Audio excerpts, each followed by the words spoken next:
Suite à une mutinerie dimanche à la prison de la Croix-des-Bouquets, plusieurs prisonniers sont en cavale. Le porte-parole de la police a confirmé l'évasion lors de ces troubles du présumé chef de gang, Clifford Brandt.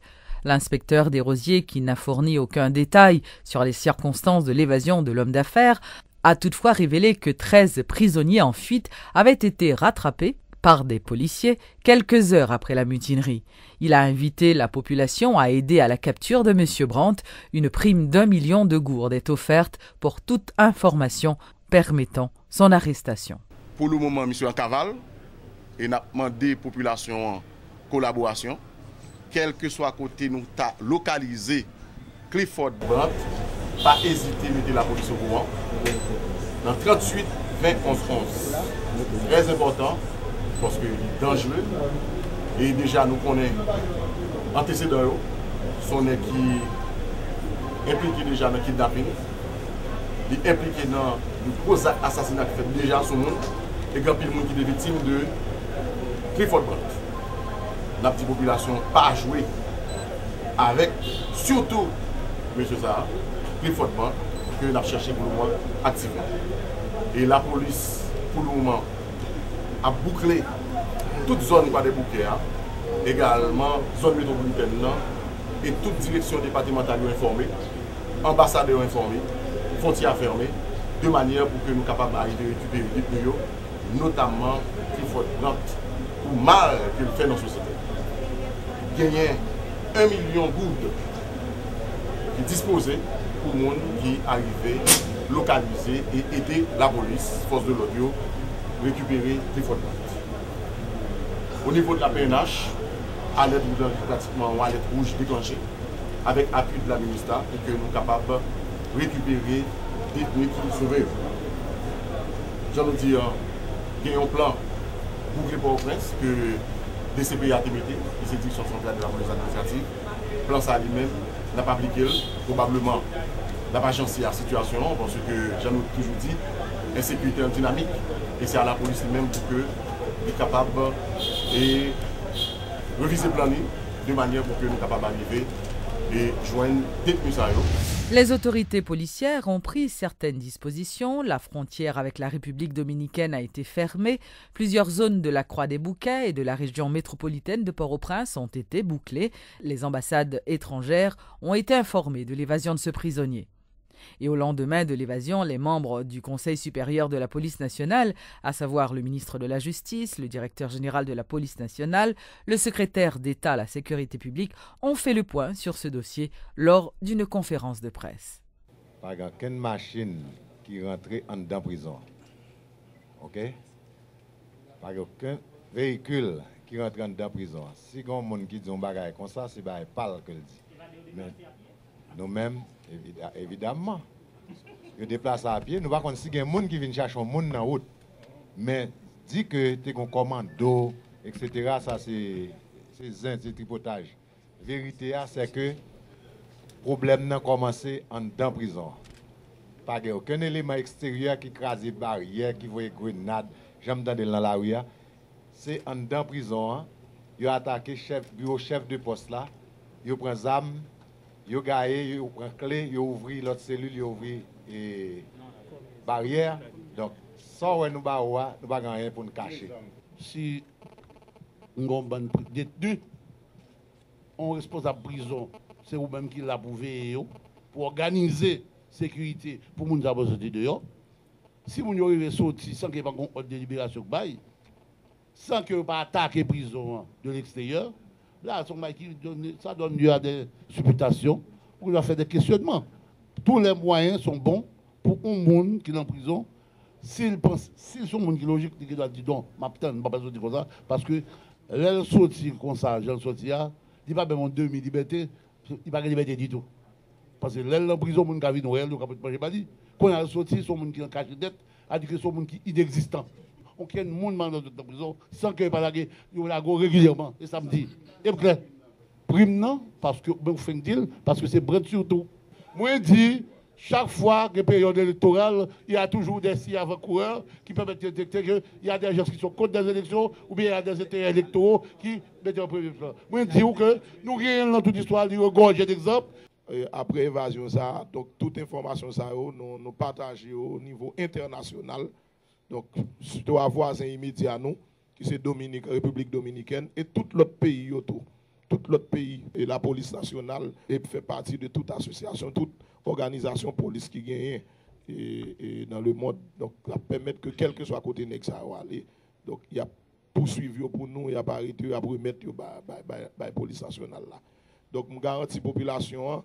Donc, puisque nous travaillons pour nous mettre les messieurs en dedans, nous prenons force, nous prenons courage. Nous. Donc, avec appui, nous demandé nous pour que nous dénoncions Nexa parce que de tous côtés, et nous connaissons l'évasion qui fait là, il y a toute catégorie d'évadés. Là-dedans, il y a ces kidnappeurs, il y a ces criminels, il y a tout qui pour l'autre cause, voie de faire, l'autre bagaille, mais en pile, c'est des bandits dangereux que vous avez. Donc, il faut que vous aidez nous pour que l'intérêt de moi-même, de tout policier, de gouvernement et de population en tout, parce que c'est sécurité, c'est une question de sécurité nationale, pour aider nous à rentrer dans l'extérieur. C'est ça qui est priorité à là, c'est retourner dans l'extérieur au côté au terrain. Le président Michel Martelly a qualifié de mauvais calcul l'évasion de Clifford de Brandt de la prison civile de la Croix-des-Bouquets. Il a précisé que cet acte ne peut aucunement nuire à la bonne marche du pays. Cependant, le chef de l'État a demandé aux autorités policières de redoubler d'efforts afin de capturer le fugitif. C'est la première fois nous en Haïti qu'on prison crasée. Est-ce que nous entrons dans la coutume? Non, pas du tout. Mon côté le sorti, ça privé à dans faiblesse institution. Parce que je vous dire, une institution, ce n'est pas un ordinateur, ce n'est pas un bâtiment. Il est composé de haïtiens, de monde. Pas ça que fait, il n'y a pas sorti ni dans le ciel, ni dans le mur, ni dans le computer, ni dans une boîte cornflakes. Ça que fait, il y a sorti dans une institution haïtienne qui ne pas comprendre le travail qu'a fait là, qui doit défendre l'intérêt personnel, ils sont en prison, ils font complot, ils laguent, les gens ne peuvent pas laguer. Ce n'est pas l'État responsable. Et même les on est capable de dire ça. Nous avons ça parce que nous-mêmes, nous là pour nous continuer le travail, pour nous chercher au monde qui sauve dans la prison. On fugitif, donc il a continué à chercher. Il a continué. Et je crois qu'à niveau ça, je veux dire, les du bon monde penser qu'on va sortir dans la prison ou laguer pour que ou qu'elle vive n'importe qui bon. Il va bah ouais qui est possible. Donc moi c'est que c'est un mauvais calcul et moi c'est que les gens qui impliquent tout. Il y a besoin il y a qu'à identifier. Ok, nous souhaitons que la police là redouble d'efforts, que ça fait là nous défaite et que ça fait là pour que le pas fait encore à l'avenir et qui j'ai pour nous empêcher que ça fait, c'est aller les gens qui fait lui et pour répondre devant la justice. Ben ça il fait, il pas rien doit faire. Présentation ce lundi par le directeur général de la SONAPI du plan d'expansion du parc industriel métropolitain. Ce projet, qui vise la construction de 3 bâtiments additionnels, coûtera 20 millions de dollars et la première phase de son exécution nécessitera environ 6 mois, d'après ce qu'a fait savoir M. Bernard Chettini. La présentation du projet s'est faite en présence du chef de l'État, du ministre du Commerce ainsi que de l'ambassadeur mexicain en poste en Haïti, M. José Luis Alvarado. La SONAPI veut grandir et atteindre son plein potentiel, déclare le directeur général de l'institution. Et pour y parvenir, un projet d'expansion du parc industriel métropolitain a été minutieusement élaboré, révèle Bernard Chettini. Ce projet d'élargissement dévoilé à la presse ce lundi coûtera pour sa seule première phase 20 millions de dollars américains. Une somme qui permettra la construction de 3 bâtiments additionnels de 155 mètres de longueur par 65 mètres de large. Près de 5000 emplois directs seront générés, précise M. Chettini qui se veut pourtant conservateur dans ses calculs. Le parc industriel métropolitain qui fournit 30% des 36 000 emplois du secteur textile en Haïti fait aujourd'hui objet de demandes d'investisseurs étrangers en quête d'espace pour faire croître leur activité. L'expansion de ce site s'avère plus que jamais nécessaire et est en droite ligne de la politique gouvernementale qui vise à créer massivement des emplois, se réjouit Bernard Chettini. Aussitôt qu'on aurait les fonds et nous taper pousser d'emblée pour construction tout bâtiment et simultanément. Parce que ce n'est pas des bâtiments que nous allons nous déposer là et pour nous tant investisseurs déjà là, demande déjà là. Automatiquement construit, automatiquement occupé. Ce projet d'expansion du parc industriel reçoit tout l'appui du président de la République qui d'ailleurs était présent lors de sa présentation à la SONAPI. Michel Martelly mentionne que l'État haïtien a aidé non seulement dans la récupération de l'espace foncier pour construire les bâtiments, mais aussi dans la recherche de financement pour sa matérialisation. C'est grâce à l'intervention du chef de l'État auprès de son homologue Enrique Peña Nieto que le Mexique appuie ce projet. On a préparé pour construire quelques bâtiments encore dans le cadre permettre investisseurs venir travailler ici et créer emploi pour la population haïtienne, que c'est une chose que nous avons besoin pour permettre la société stable, pour permettre que nous ayons accès à l'argent, permettre de créer des richesses dans un temps et puis devant, mais qu'on y a là au moins un emploi et un certain moyen pour vivre déjà. Dans un rapport publié récemment par la POHDH, les mauvaises conditions de travail des femmes dans les industries textiles étaient dénoncées. Un fait qui n'a pas échappé à l'attention du chef de l'État, qui a reconnu que travailler dans la sous-traitance n'est pas une sinécure. Lancement dimanche par le service métropolitain de collecte des résidus solides SMCRS d'une opération baptisée Petit Goave en beauté. Cette campagne d'assainissement de la cité de Faustin-Soulouque a été initiée à l'occasion de la fête de Notre-Dame de l'Assomption. Propreté pour fête la privée là. Nous embauchons environ 200 ou 300 personnes. Mais cependant, Petit Goave en beauté, c'est un bagage civisme. C'est la population que nous pourrons sensibiliser, c'est la population que nous pourrons motiver pour rentrer dans la bataille, là, pour changer le comportement dans la façon que vous gérez les déchets. SMCRS a mis déjà un poté compressif qui peut faire collecte ensemble avec eux.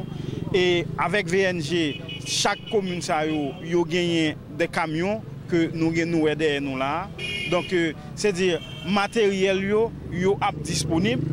Mais la population, il faut commencer à rentrer dans la bataille dans la façon de gérer les déchets. Il n'est pas admissible une belle ville dans le Petit Goave pour gérer, créer, par exemple, pour générer des déchets et pour larguer dans la rue. La mairie, avec accompagnement SMCRS, dit nous avons besoin pour nous gérer dans la caillou et puis il y a passé prendre. C'est une bataille perpétuelle que lié. Il commence, il lance aujourd'hui, mais fin, il peut à l'horizon. Le directeur départemental du ministère de l'Agriculture, l'agronome Arnoux Séverin, a procédé le week-end dernier à la distribution d'une vingtaine de bœufs dans la commune de Cité-Soleil afin d'augmenter la production animale dans ce quartier défavorisé. Un bœuf qui a coûté entre 25 à 30 000 gouttes. Ça rentré dans le cadre plan spécial Cité-Soleil là. Côté que le ministère a plusieurs activités que l'a fait.